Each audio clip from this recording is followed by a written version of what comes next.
Bismillahirrahmanirrahim. Assalamualaikum warahmatullahi wabarakatuh. Alhamdulillahi wa kafa wassalatu wassalamu ala nabiyyil mustafa alladzi la yantiqu 'anil hawa in huwa illa wahyun yuha wa ala alihi ahli sidqi wal wafa amma ba'd. Fa as'alullaha ta'ala an yamunna lana bi'ilmin nafi'i wal 'amalis salih wa an yufaqihana fid din wa an yaftaha lana futuhal arifin wa an yarzuqnal ikhlasa fil aqwali wal a'mal Allahumma amin. Para pemirsa Ibaska TV, a'azzani Allah wa iyyakum. Alhamdulillah, segala puji syukur bagi Allah Subhanahu wa taala.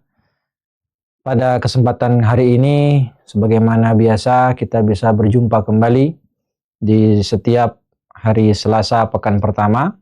Setiap bulannya kita sama-sama mengkaji kitab Nailur Raja Syarah Safinatun Najah karya Al-Allamah Syekh Ahmad bin Umar Asy-Syatiri rahimahullahu ta'ala. Salawat dan salam tak lupa senantiasa tercurahkan kepada Nabi kita Muhammad sallallahu alaihi wasallam beserta keluarga beliau, sahabat, dan orang-orang yang mengikuti sunnahnya hingga akhir zaman. Amin amin ya rabbal alamin. Para pemirsa Ibaska TV yang Allah muliakan, pada pertemuan yang terakhir, alhamdulillah kita telah selesai membahas dan mengkaji syarat-syarat membaca Al-Fatihah. Dan juga kita sudah menjelaskan secara singkat, yaitu tasydid-tasydid yang ada dalam surat Al-Fatihah. Totalnya ada 14 bagaimana yang sudah kita sebutkan pada pertemuan sebelumnya. Dan pada hari ini insyaallah ta'ala kita akan masuk ke pembahasan yang baru, yaitu pembahasan tentang kapan disunahkannya mengangkat tangan ketika sholat. Baik, qala al-musannif rahimahullahu ta'ala wa nafa'ana bi'ulumihi fid dunya wal akhirah. Fi mawadhi'i raf'il yadaini 'inda takbir. Yusannu raf'ul yadaini fi arba'ati mawadhi'a. Pembahasan di manakah kita disunahkan untuk mengangkat tangan saat sholat. Disebutkan di sini oleh beliau rahimahullah, dianjurkan atau disunahkan mengangkat tangan di 4 tempat atau di 4 keadaan. Al-ma'na annahu yundabu lil musalli an yarfa'a yadayhi ay kaffaihi fi arba'ati mawadhi'a min salatihi. Yaitu dianjurkan bagi orang yang sholat untuk mengangkat kedua tangannya seperti ini, ay kaffaihi fi arba'ati mawadhi', dalam 4 tempat, dalam 4 keadaan saat dia salat, min salatihi walau iqtasara ala raf'i wahidatin kuriha. Dianjurkan itu mengangkat kedua tangan sehingga tampak telapak tangannya. Lalu ketika ada orang hanya mengangkat sebelah tangannya saja, maka hukumnya adalah makruh. Ini bagi orang yang mampu mengangkat kedua tangan, tapi dia hanya mengangkat 1 tangan saja. Akan tetapi bagi orang yang memang hanya punya 1 tangan, maka itu tidak makruh baginya, karena memang itulah kemampuannya. Oke, yang pertama, inda takbiratil ihram. Al-ma'na anna al-awwala minal mawadhi'il lati yundabu lil musalli an yarfa'a fiha yadayhi waktu takbiratil ihram. Ini adalah tempat yang pertama di mana seseorang dianjurkan mengangkat tangan, yaitu saat melakukan takbiratul ihram. Dan ini sunnahnya levelnya sunnah muakkadah, karena hadis-hadis tentang mengangkat tangan saat takbiratul ihram itu hadisnya mencapai derajat hadis mutawatir. Ya. Lebih kurang ada sekitar 50 sahabat yang meriwayatkan hadis tentang mengangkat tangan saat takbiratul ihram. Allahu Akbar. Sehingga levelnya ini sunnah muakkadah. Walau muttaji'an, dianjurkan dia mengangkat tangan saat melakukan takbiratul ihram meskipun sholat dalam keadaan berbaring, muttaji'. Wa tahsulu sunnatu bi ayyi raf'in. Seberapa tinggi kita mengangkat tangan, dikatakan di sini minimal ya sekedar mengangkat tangan saja. Seperti ini sudah cukup. Tahsulu sunnah. Sudah mendapatkan standar sunnah ketika mengangkat kedua tangannya. Tapi bagaimana yang lebih sempurna? Wal akmalu an yabtadi'ahu ma'abtida'it takbir. dia mengangkat tangannya saat memulai takbir, wa yanhiyahu ma'a intihaihi. Memulai takbir saat mengangkat tangan saat memulai takbir, dan berakhir takbirnya dengan angkat tangannya dengan berakhirnya takbir. Fabtida'uhuma ma'an wantiha'uhuma kadzalik. Jadi lafaz mengucapkan takbirnya itu, lafaz takbir dengan mengangkat tangannya itu berbarengan dari mulai awal sampai akhir. Jadi seperti ini kira-kira, Allahu Akbar. Nah, seperti itu. Dari awal dia memulai takbir, itu berbarengan dengan memulai mengangkat tangan, dan berakhirnya takbir itu serentak dengan berakhirnya raf'ul yad. Lalu ada 7 sunnah disebutkan di sini berkaitan dengan mengangkat tangan saat takbiratul ihram. Yang pertama adalah kashful yadain. Membuka tangan. Nah, seperti ini. Ya. Tidak seperti ini, tapi seperti ini. Atau tidak seperti ini, tapi dibuka telapak tangannya. Kashful yadain. Sunnah yang kedua, wa taujihu batnihima ilal qiblah. Telapak tangan tadi diarahkan ke arah kiblat. Seperti ini. Tidak seperti ini. Ini tidak seperti ini. Ya, tapi sunnahnya menghadap kiblat telapak tangan tadi. Wa tafrijul asabi' tafrijan wasatan. Ini sunnah yang ketiga. Jari jemari tangannya itu dibuka, direnggangkan sedikit. Tidak terlalu rapat dan tidak terlalu lebar. Tapi sedang-sedang saja. Ya. Itu sunnah yang keempat. Sunnah yang kelima, wa muhadzatu ru'usil ibhamaini syahmatai al-udhunain. Ya, sunnah yang keempat.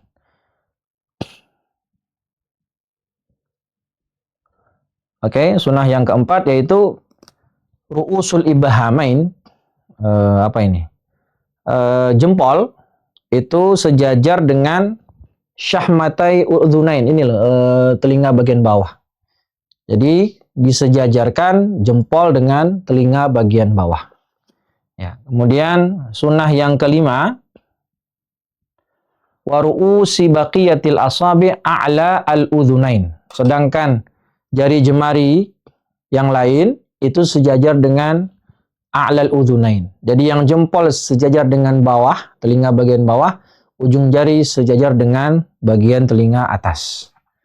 Kemudian sunnah yang ke-6, wal kaffaini al-mankibaini. Sedangkan telapak tangannya ini sejajar dengan pundak.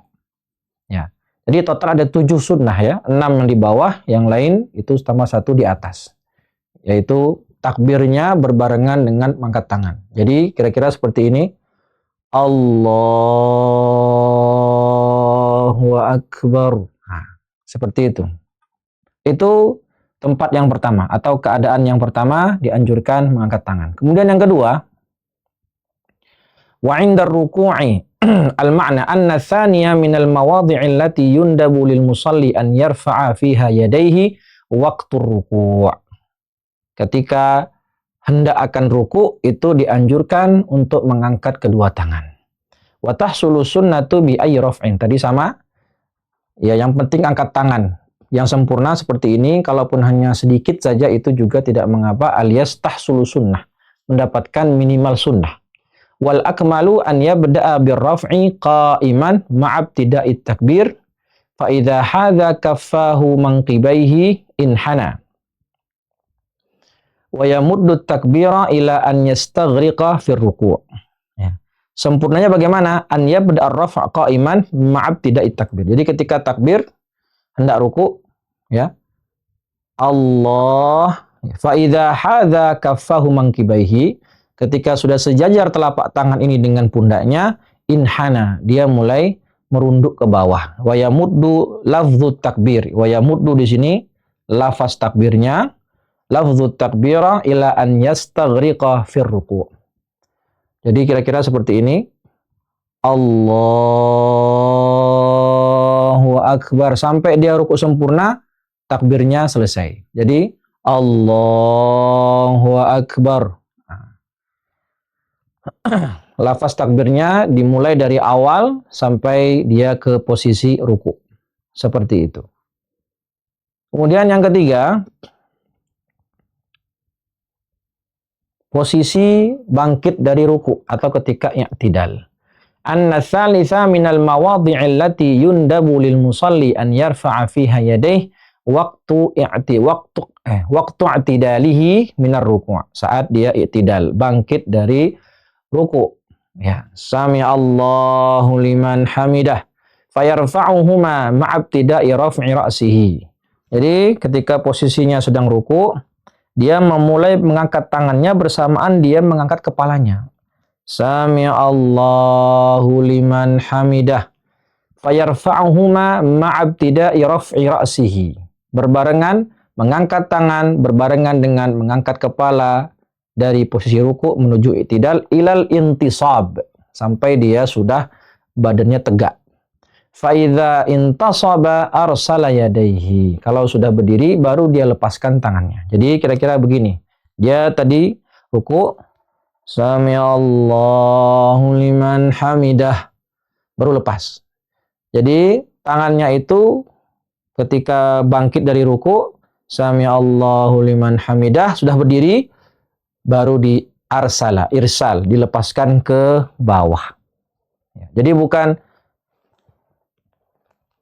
sami Allahu liman hamidah, ya. Mengucapkan sami Allahu liman hamidahnya itu berbarengan dengan awal mulai mengangkat kepala menuju berdiri ke posisi i'tidal. Yang keempat, wa indal qiyami minat tasyahhudil awal. Al-ma'na anna ar-rabi'a minal mawadhi'i allati yundabu lil musalli an yarfa'a fiha yadayhi waktu qiyamihi minat tasyahudil awal, yaitu saat dia bangkit setelah melakukan tasyahud awal. Wa yakunu ibtida'ur raf'i atau tasyahud al-awsat, ya. Wa yakunu ibtida'ur raf'i ba'da wusulihi ila haddi aqallir ruku'. Kapan dia mulai mengangkat tangan? Dia mulai mengangkat tangan saat posisinya sudah mulai mendekati aqallur ruku'. Ya, sudah kita bahas dulu ruku', minimal ruku' itu sekedar membungkukkan badan, yang mana tangan kita sudah bisa mencapai lutut. Jadi ketika seseorang sujud yang kedua, di rakaat yang kedua, ya, setelah tasyahud awal misalnya, setelah tasyahud awal, dia akan bangkit. Kapan dia mulai mengangkat tangan? Memangkat tangannya saat posisi dia sudah di posisi aqallur ruku'. Jadi dia nih duduk nih, ya, duduk, berdiri, Allah. Nah, ketika posisi aqallur ruku' dia sudah agak sedikit bungkuk, baru tangannya diangkat. Allahu Akbar. Ya, jadi bukan sejak awal bangkit, tapi bangkit dulu. Ketika sudah posisinya sudah mendekati berdiri, ya, alias aqallur ruku', baru dia angkat tangannya. Allahu Akbar.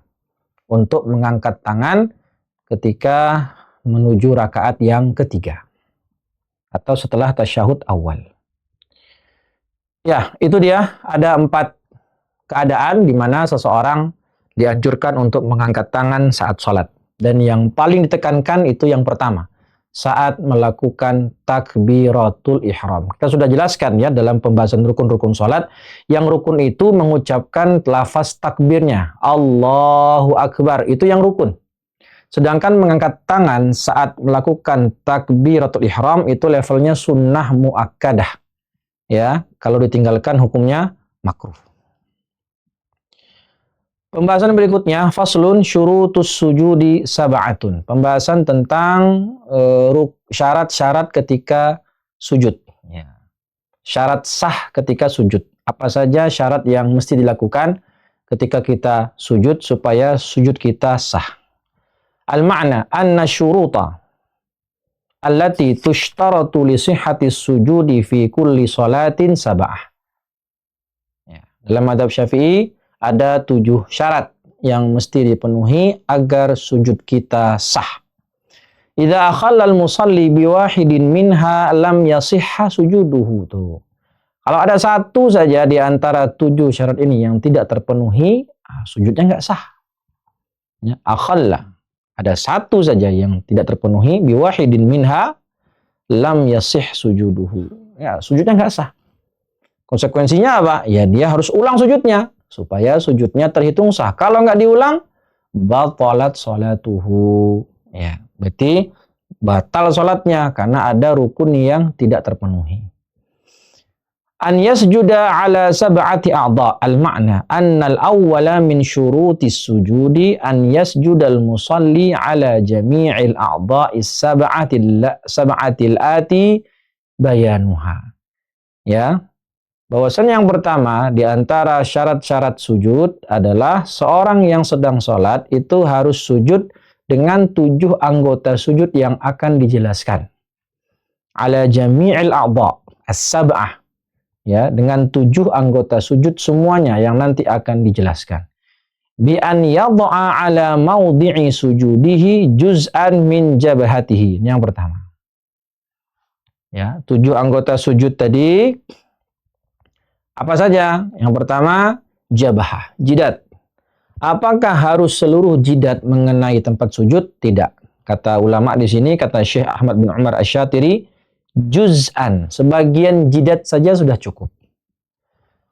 Sehingga kalau ada orang pakai peci, ya misalnya seperti ini, jidat itu ini di sini nih, ya ini bagian jidat. Ketika setengahnya saja sudah mengenai tempat sujud itu sudah sah. Ya, yang tidak boleh adalah ketika seluruh jidatnya tertutup, baik tertutup dengan topi atau peci atau tertutup dengan rambut, ya, atau tertutup dengan sorban. Tidak boleh. Harus ada sebagian jidat atau jabahah yang mengenai tempat sujud. Wa juz'an min kullin min rukbatayhi. Juga sebagian dari kedua lututnya.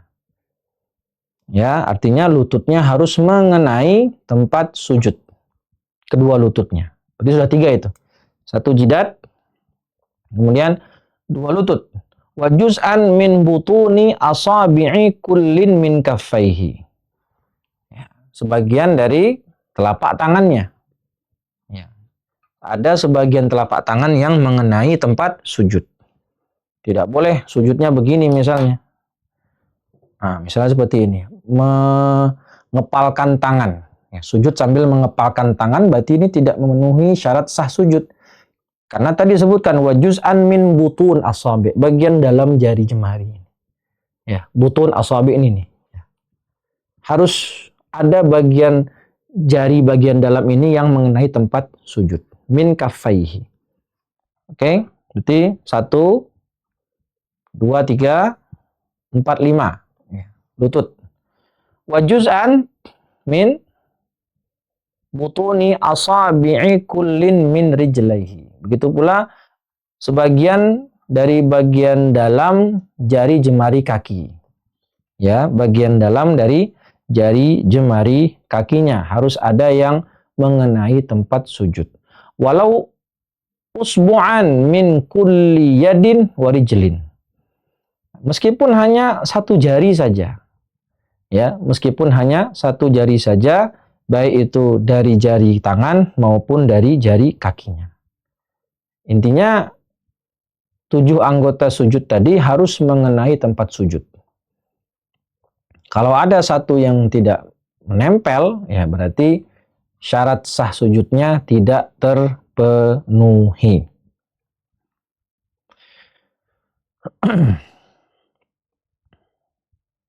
Kemudian wa yusannu tartibu wad'il a'dha'il madhkurah. Nah, ini mungkin jadi sering pertanyaan ya.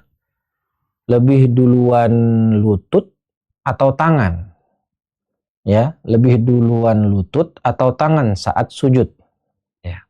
Kalau dikatakan di sini dalam mazhab Syafi'i, menurut Syekh Ahmad bin Umar Asy-Syatiri, tartibu wad'il a'dha'i al-madhkurah, ya, dianjurkan berurutan anggota-anggota sujud yang tadi disebutkan, dimulai bi an yadha'a awwalan rukbatayhi, nomor 1. Lututnya dulu. Ya, kemudian summa yadaihi. Setelah itu baru kedua tangannya ditempelkan ke tempat sujud dan yang ketiga baru jidatnya. Begitu urutannya menurut perspektif mazhab Syafi'i. Kalau mungkin ada pendapat lain yang mengatakan yang didahulukan tangannya, ya, baru lutut, ya, itu mungkin pendapat mazhab lain atau pendapat ulama lain. Tapi yang disebutkan di sini perspektif mazhab Syafi'i yaitu dimulai dengan lutut dulu, kemudian baru kedua tangan menempel di tempat sujud, setelah itu baru menempelkan jidat. Itu sunnah, itu syarat sujud yang pertama. Kemudian yang kedua, wa antakuna jabahatuhu maksyufah. Ya, ini yang kedua. Jidatnya itu mesti terbuka. Al-jabahah ma baina as-sidghaini tulan. Ma baina as-sidghaini tulan. Di antara dua pelipis, ya, di antara dua pelipis ini. Wa ma baina sya'ri ra'si wa sya'ri al-hajibaini ardan. Ya, jadi kira-kira area sini. Ini jidat. Amma janibaniha minal janibain. Sedangkan yang di kiri kanannya sebelah sini berarti. Nah, sini. Fayusamma kullu wahidin minhuma jabinan. Ya. Kiri kanan ini namanya jabin. Kalau di tengah-tengah sini, area tadi antara dua pelipis dan dua rambut. Rambut kepala dengan apa tadi? Sya'ri ra'si wa sya'ril hajibain, dengan rambut alis mata ini, ya, di tengah-tengah ini itu namanya jabahah. Sedangkan yang di kiri kanan sini itu namanya jabinan. Wa yusannu wad'uhuma ma'ahuma wa la yakfiyani anha. Kata beliau di sini dianjurkan selain meletakkan jidat saat sujud juga dikenain ini jabin tadi, ya. Kiri kanan ini dikenakan juga jabin tadi saat sujud. Ya, kalau kata Syekh Labib, fihi su'ubah, susah. Bagaimana kita sujud dengan meletakkan jidat plus kita kenakan juga bagian jabin yang ada di kiri kanan ini. Ini termasuk susah, ya. Gambarnya sulit. Wallahu a'lam. Tapi yang penting tadi, yang paling utama adalah jidatnya mesti terbuka agar sujud kita sah.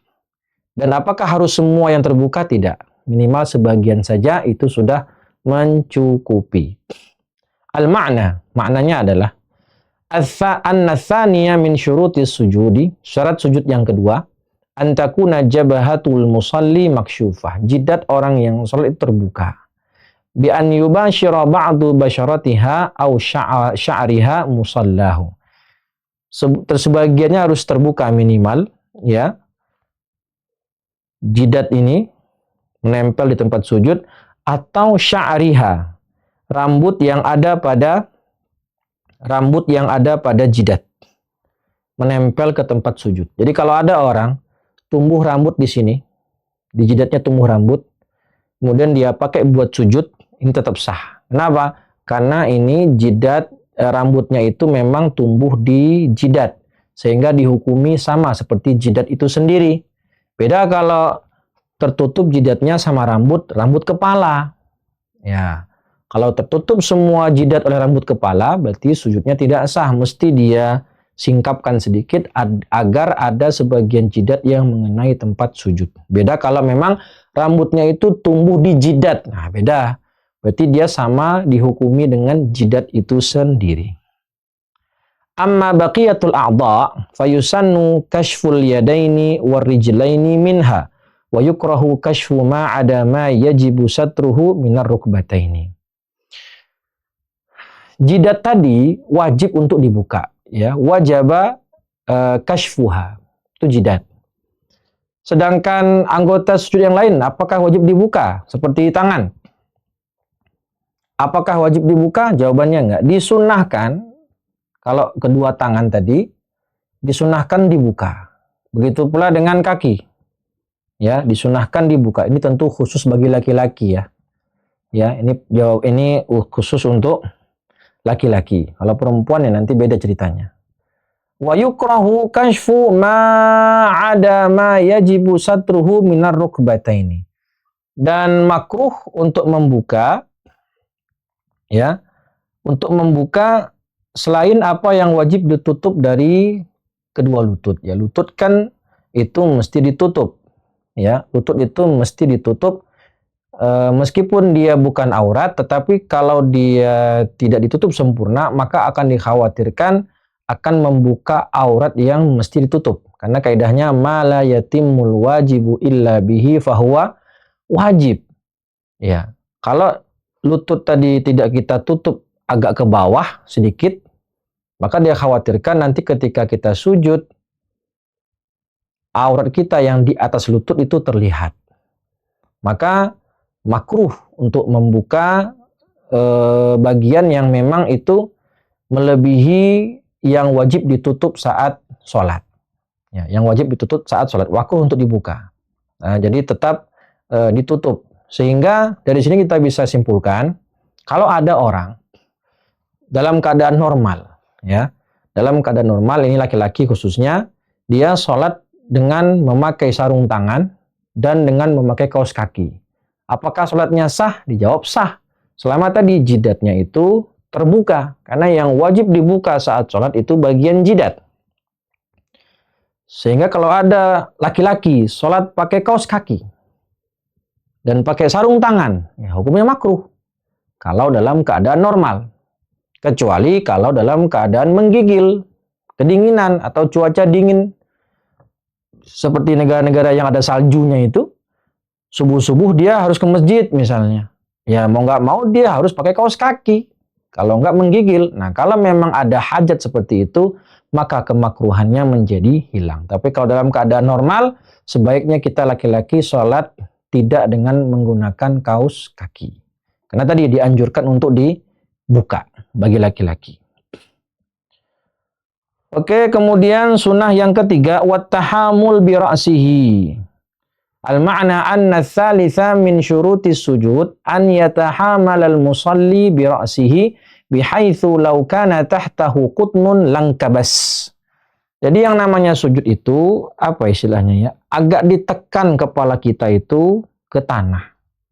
Yang mana seandainya tadi di tempat sujud itu ada tanah atau pasir atau apa namanya di sini qutn, kapas, dia akan menempel. Jadi nggak boleh kita sujud cuman gini aja kepala tuh, nggak ditekan. Hanya menyentuh pelan, ini tempat sujud nih. Ini kepala kita, jidat kita, hanya begini saja. Dikit gitu. Nggak sah, karena harus ada tahammul, ditekan. Seandainya di sini ada kapas, maka kapas itu akan menempel di jidat kita. Atau pasir itu akan menempel di jidat kita. Ya. Walau kana tahtahu qatnun au qutnun langkabas. Dia akan apa bahasa Jawanya dilesep gitu atau tertekan ke dalam. Ya, dia tidak cukup hanya disentuh dikit aja tempat sujud, tidak bisa, harus ditekan. Ada namanya at-tahammul bi ra'sihi. Kemudian syarat sah yang keempat saat sujud wa adamul huwiyyi li ghairihi. Ar-rabi' al-ma'na anna ar-rabi'a min syurutis sujud alla yahwiyal musalli li ghairihi.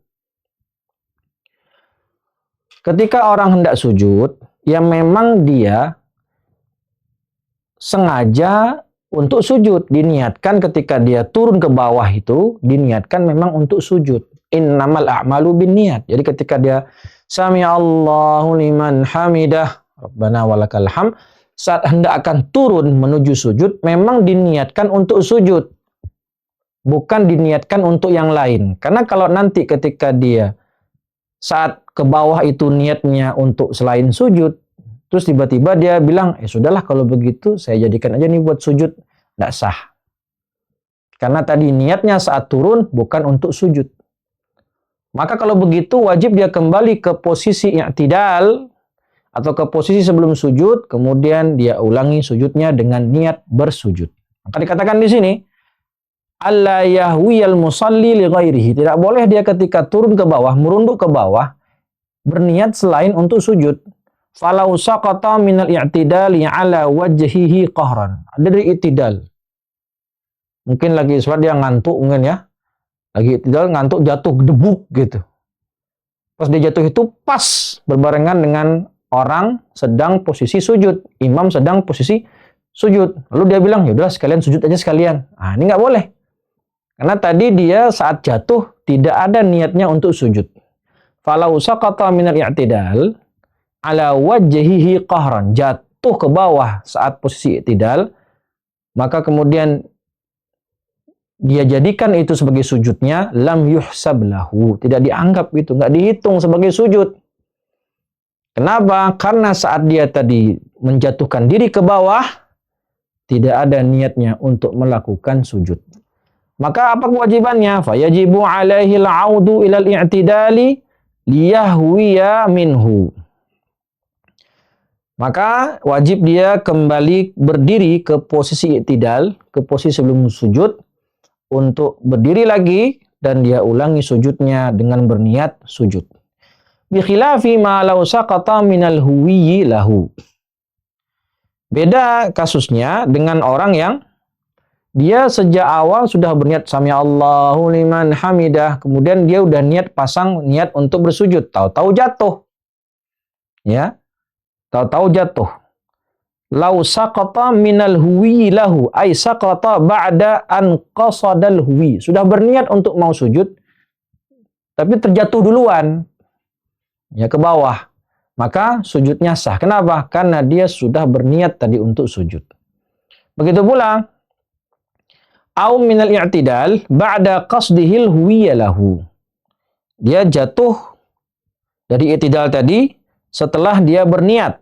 Ya, setelah dia berniat untuk turun tadi niatnya sebagai sujud, maka ini juga sah, li'anna qasdal huwi qad hasal. Karena tadi niat dia untuk turun huwi itu dalam rangka bersujud sudah terjadi. Fa innahu la yadur fayuhsabu lahu. Maka itu dianggap sah dan dianggap sujudnya sah, dihitung sujudnya.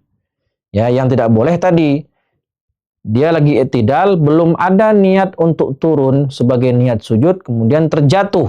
Entah gara-gara ngantuk atau apa, tiba-tiba dia jatuh bertelungkup ke posisi sujud, lalu dia bilang, ya udahlah sekalian sujud aja ini, maka itu tidak diperbolehkan. Kemudian yang kelima,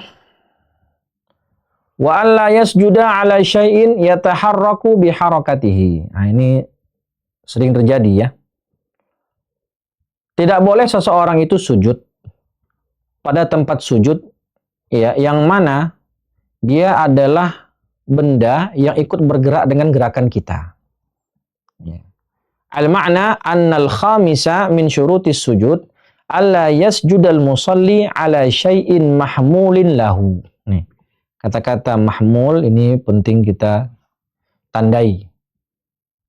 Kalau dia sujud di kain atau di tempat sesuatu tersebut bergerak dengan gerakan kita ketika sholat, maka sujudnya tidak sah.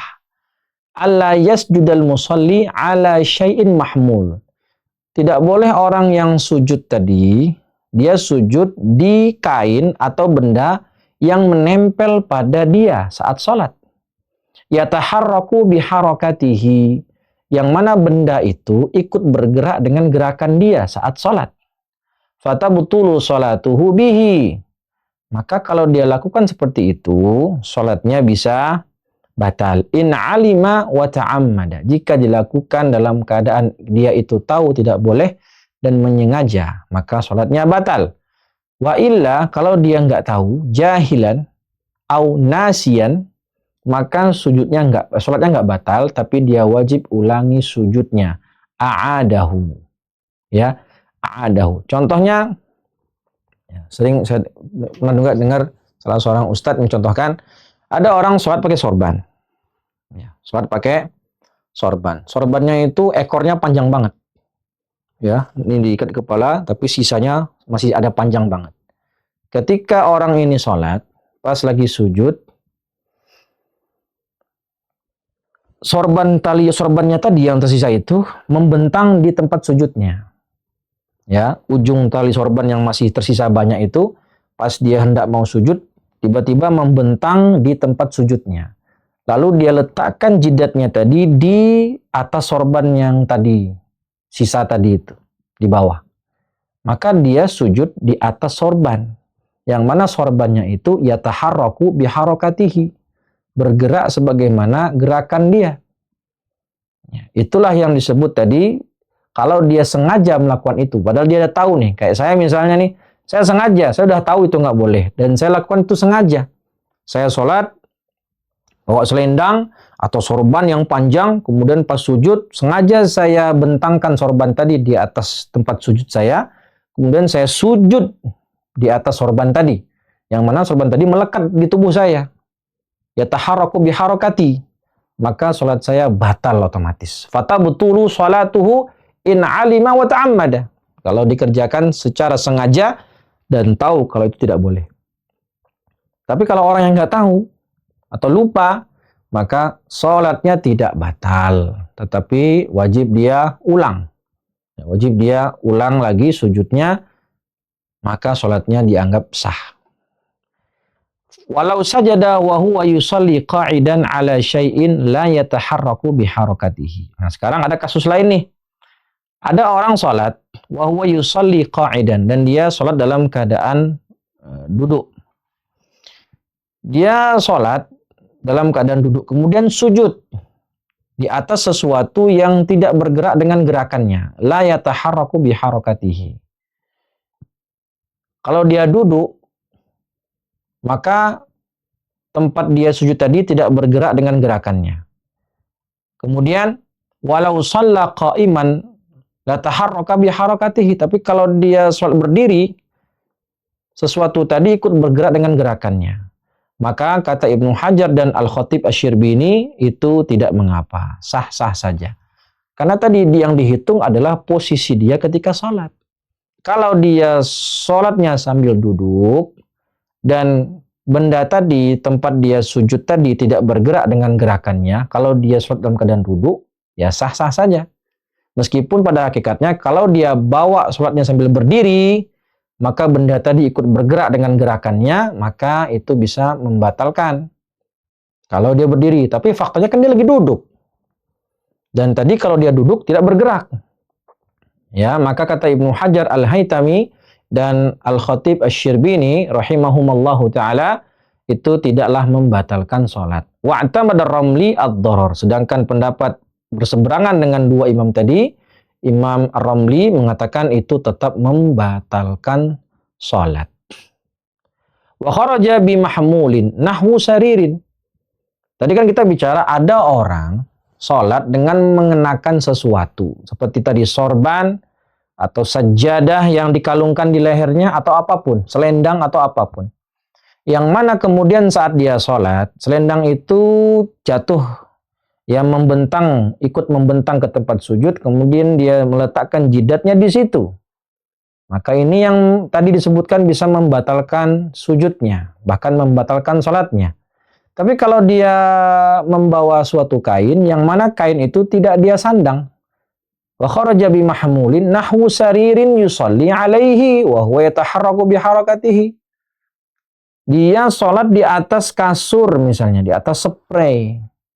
Yang mana spray itu kan dia bentangkan di bawah, atau kayak sajadah lah, karpet atau sajadah yang nggak dia sandang tapi dia bentangkan di bawah, atau koran. Meskipun koran tadi dia ikut bergerak saat dia sholat, bangkit, sujud, bangkit, berdiri, turun, berdiri, turun, ikut bergerak dia, atau di spray atau di kasur yang ikut bergerak dengan gerakan dia sholat. Asalkan tadi tidak dia mahmul, tidak dia bawa pakaian tadi, dia hanya membentangkannya di bawah, yaitu sah-sah saja. Karena tadi yang disyaratkan itu yang bisa membatalkan kalau yang mahmul, ya, yang memang disandang pada tubuh dan bergerak dengan ikutnya gerakan tubuh.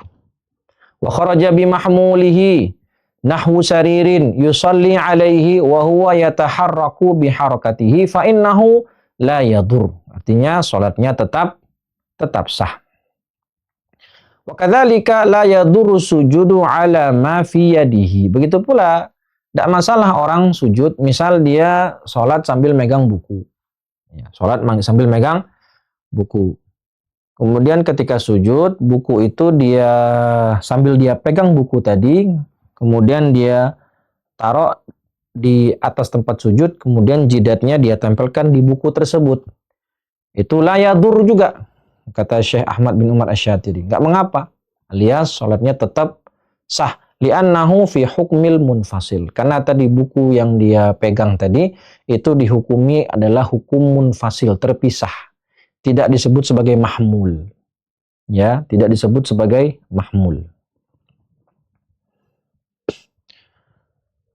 Lalu yang keenam, syarat yang keenam, wartifa'u asafilihi ala a'alihi. Atau kira-kira ya seperti ini. Nah, posisinya seperti ini. Mohon maaf, bagian bokongnya itu lebih tinggi daripada kepalanya. Ya, tidak boleh sujud membentuk seperti ruku. Sudut 90 derajat. Jadi harus seperti ini. Ya, harus seperti ini. Yang mana posisi kepala lebih rendah dibandingkan posisi bokongnya. Al-ma'na anna sadisa min syurutis sujud irtifa'u ajizatil musalli. Ya, irtifa'u ajizatil musalli atau bagian belakang ini, bagian bokong ini itu lebih tinggi wa ma haulaha dan yang di sekitarnya ala ra'si daripada kepalanya wa mankibaihi dan juga kedua pundaknya irtifa'an yaqinan, harus yakin. Berarti kalau baru ragu-ragu itu nggak boleh. Ya, maka mungkin ini misalnya ada orang sholat di tangga. Mungkin pas hari Jumat kali ya. Pas hari Jumat, jamaah membludak. Sampai-sampai jamaah yang datang terlambat itu, dia bisa sholat tapi di tangga masjid. Nah, ketika berdiri nggak masalah. Ketika ruku nggak masalah. Ketika sujud. Ketika kalau dia sujud, karena dia mungkin di tangga masjid, kakinya tuh di tangga bagian bawah, pas dia sujud, dia letakkan kepalanya di tangga bagian atas. Nah ya, nanti posisi sujudnya itu nggak seperti ini, tapi bisa saja seperti ini. Posisinya sejajar dengan bagian ajizahnya, bagian bokongnya sejajar dengan kepalanya. Ya, karena dia sujud di tangga. Kakinya di tangga paling bawah, sedangkan kepalanya pas sujud di tangga bagian atas. Ya, maka itu tidak terpenuhi syarat sah sujudnya. Ya, maka tidak sah sujudnya kalau begitu. Ya, harus diulang. Kemudian, syarat sujud yang keenam, at-tuma'ninatu fihi. Al-ma'na anna sabi'a min syuruti sujudi at-tuma'ninatu fihi yaqinan. Harus ada unsur tuma'ninah. Ya, harus ada unsur tuma'ninah. Falau syakka ba'da intiqali minhu, hal itma'anna fihi aula. Kalau dia ragu-ragu tadi, ketika dia berpindah dari sujud menuju misalnya duduk di antara dua sujud. Tadi saya sujud pertama tadi tuma'ninah apa enggak ya? Syakka. Ragu dia, karena tadi diperintahkan apa? Yakin. Nah, harus yakin kalau dia itu sudah tuma'ninah. Dan kita tahu tuma'ninah itu sudah kita bahas, minimal tuma'ninah adalah sekitar lebih kurang seperti mengucapkan kata-kata subhanallah. Seukuran seseorang mengucapkan satu kali tasbih, subhanallah. Itu minimal tuma'ninah. Ya kira-kira 1,5 detik. Maka ketika dia sujud yang pertama tadi, sebelum dia berdiri, alias sebelum dia berpindah ke duduk di antara dua sujud, dia harus yakin dulu kalau tadi dia sudah tuma'ninah. Falau syakka, ragu-ragu dia. Tadi saya tuma'ninah apa enggak ya sujudnya. Hal itma'anna fihi aula. Lazimahu al-aud. Wajib dia kembali ulangi sujud yang tadi. Fauran, segera. Litadarukiha hatta alal qawli bi'annaha laysat ruknan. Untuk mengejar tuma'ninah tadi. Ya, meskipun dia memegang pendapat bahwasannya tuma'ninah bukan rukun. Ya, ini yang mu'tamad ya. Tuma'ninah itu dalam pendapat mazhab Syafi'i, rukun itu hanya 13. Terdiri dari rukun qauli, rukun fi'li, kemudian rukun qalbi dan rukun maknawi. Total 13. Ya, di situ tidak ada tumak ninah. Tumak ninah menurut yang mu'tamad sebagaimana kata Imam Nawawi itu bukan rukun yang berdiri sendiri, tapi dia adalah syarat sah sebuah rukun yang mesti dipenuhi agar rukun tadi sah. Jadi meskipun kita mengambil pendapat yang mengatakan tumak ninah itu bukan rukun secara berdiri sendiri, tetap wajib dilakukan supaya rukun kita tadi sah. Kan tadi sujud itu kan rukun. Nah, supaya sujud kita itu sah, harus tumakninah secara yakin. Kalau ragu-ragu, apakah tadi sudah tumakninah atau belum rukunnya, maka sujudnya tadi sudah benar atau belum, maka wajib dia ulangi sujud tadi fauran, agar dia bisa mengejar tumakninah tadi. Wa innama hiya hay'atun tabi'atun lahu, meskipun kita memegang pendapat bahwasannya tumakninah bukan rukun yang berdiri sendiri, tetapi dia adalah hay'ah. Ya, dia adalah apa tadi? Hay'ah tabi'atun lahu. Dia hanya sesuatu yang mengikuti rukun. Kama taqaddama fi arkanis shalah. Sebagaimana yang sudah kita jelaskan dalam pembahasan rukun-rukun salat. Jadi tadi tumakninah memang bukan rukun yang berdiri sendiri menurut pendapat yang mu'tamad dalam mazhab Syafi'i, tapi dia tetap harus dipenuhi agar rukun tadi dianggap sebagai rukun yang sah. Khatimatun a'dha'us sujudi sab'atun. Penutup bahwasannya anggota sujud ada 7.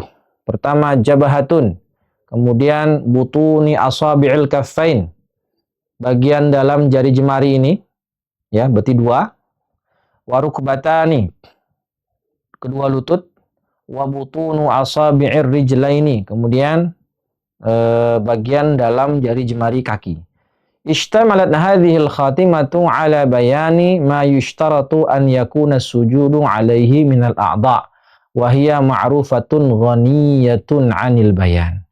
Pembahasan ini mencakup, di akhir ini mencakup 7 anggota yang disyaratkan ketika sujud, ya, dan dia sudah ma'ruf, kita ketahui bersama dan tidak perlu kita jelaskan lagi. Ya, tidak perlu kita jelaskan lagi. Lalu kita ambil sedikit karena ini tidak memerlukan penjelasan yang cukup banyak. Faslun tasydidatu tasyahudi ihda wa ishrun. Ya, ada 21 tasydid dalam tasyahud. Wa khamsun zaidatun fi akmalihi wa sitta asyratu fi aqallihi. Sitta asyrata fi aqallihi. Kalau kita tasyahud membaca tasyahud yang sempurna, at-tahiyatu lillah wassalawatu wattayyibat. Assalamu alayka ayyuhan nabiyyu wa rahmatullahi wa barakatuh. Assalamu alayna wa ala ibadillahi salihin. Asyhadu an la ilaha illallah wa asyhadu anna Muhammadan abduhu wa rasuluh. Itu tasyahud level akmal, sempurna. Total tasydid yang ada di tasyahud seperti itu ada 21 tasydid. Sedangkan kalau memilih membaca tasyahud level ringan, level paling minimalis, seperti at-tahiyatu lillah, salamun alayka ayyuhan nabiyyu wa rahmatullahi wa barakatuh, salamun alayna wa ala ibadillahi salihin, asyhadu an la ilaha illallah wa anna Muhammadar Rasulullah. Itu tasyahud level minimalis. Itu nanti ada 16 tasydid. Nah, kalau memakai level yang sempurna, itu totalnya ada sekitar 16, kata ada 21 kata Syekh Ahmad bin Umar Asy-Syatiri.